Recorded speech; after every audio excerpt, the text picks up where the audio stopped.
Les antibiotiques, c'est pas automatique. Pendant des années, on a pensé que si le médecin ne prescrivait rien, on ne guérirait pas. Erreur stratégique majeure.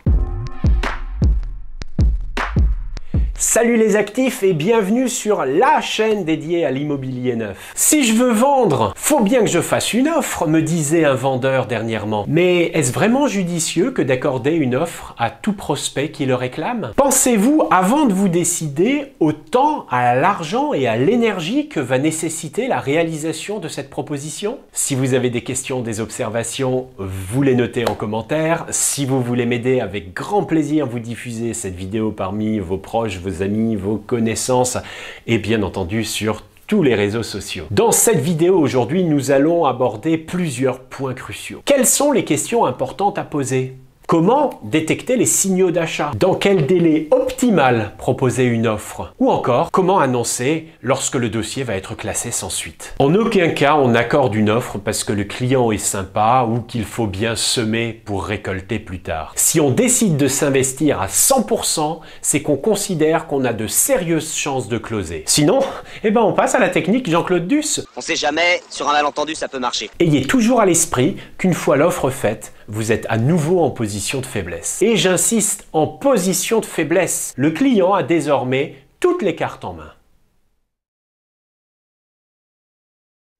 Demandez-vous tout d'abord si votre client correspond au positionnement de votre entreprise. Qu'est-ce que ça veut dire? Si vous êtes positionné haut de gamme et si lui ne cherche qu'un prix, ça ne va pas matcher du tout. Les réponses à ces questions sont très souvent dans la découverte personnelle du client. Je vous renvoie d'ailleurs à la vidéo qui lui avait été dédiée. Et si vous avez un doute, passez 5 minutes avec un collègue ou un chef des ventes. Questionnez-vous quant à la faisabilité du dossier. À la clé, un gros gain de temps, croyez-moi. La fin du R1 est toujours piégeuse. En général, on se dit que le client est sympa, que le contact passe bien. C'est normal. L'objectif de l'offre est un objectif commun, mais malheureusement pas pour les mêmes raisons. Pour vous, l'objectif c'est de faire une proposition pour vendre. Mais pour votre client, c'est d'avoir une proposition pour pouvoir comparer. Et si elle est mal préparée, une fois remise à vos clients, plus de son, plus de lumière, vous n'avez plus de nouvelles du prospect.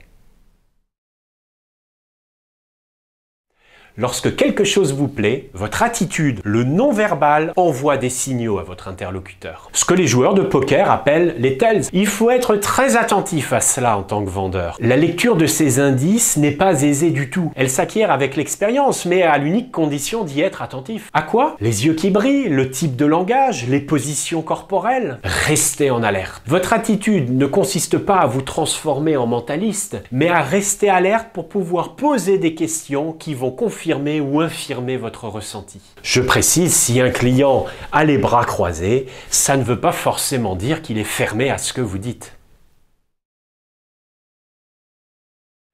Vous avez choisi d'accorder une offre? Super, mais vous prenez l'engagement désormais d'y aller à fond. Il faut maintenant savoir quand positionner le rendez-vous. De mon point de vue, il faut fixer la date immédiatement. Mais quand exactement? Revenir le soir même? Dans 2 jours? La semaine prochaine? Dans 15 jours? Quel est le délai idéal pour la présentation d'un avant-projet? Là aussi, à moins que votre bureau d'études ne croule sous le travail, la réponse est très souvent dans la découverte de votre prospect. Avez-vous pensé à demander à votre client à quel moment il pensait prendre sa décision? À quel moment il souhaitait emménager? Ou encore quel confrère il allait consulter? Si vous avez posé ces questions, vous avez forcément la date idéale dans ces réponses.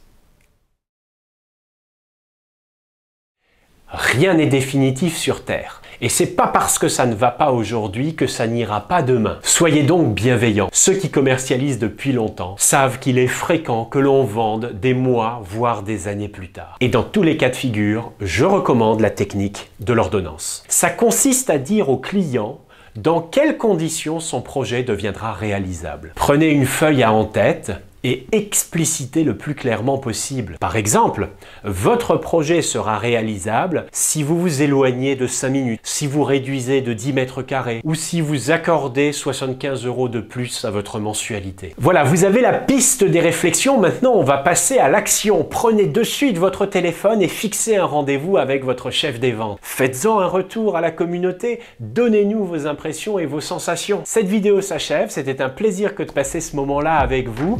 Commentaires, notes, suggestions, c'est par ici. Et puis diffusion, amis, famille, réseaux sociaux. Moi je vous dis à bientôt. Bye bye.